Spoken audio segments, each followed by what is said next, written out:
Good afternoon. My name is Jürgen Steinmetz, joining you from the Breaking News Show, this time from Rijeka in Croatia. I'm currently staying at the Hilton Hotel and have been attending the events yesterday, all day at the Ambassador Hotel, actually here in Rijeka for SKAL International General Assembly. It was a busy day with a lot of interesting presentations, anything from sustainable tourism, human trafficking.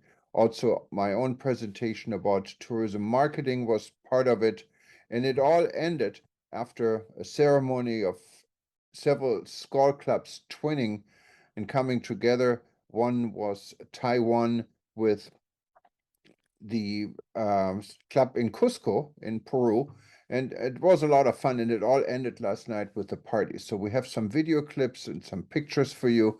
Video clips are from the party last night, what went on till almost midnight. And today, it's a quiet day, beautiful sunny day here in Croatia. And tonight, we're going to have the gala dinner, and we're going to send you more information. From the Breaking News Show, this is Jürgen Steinmetz from Croatia. Thank you for watching us, and please stay tuned for some of the pictures and events ongoing at the SKAL International General Assembly.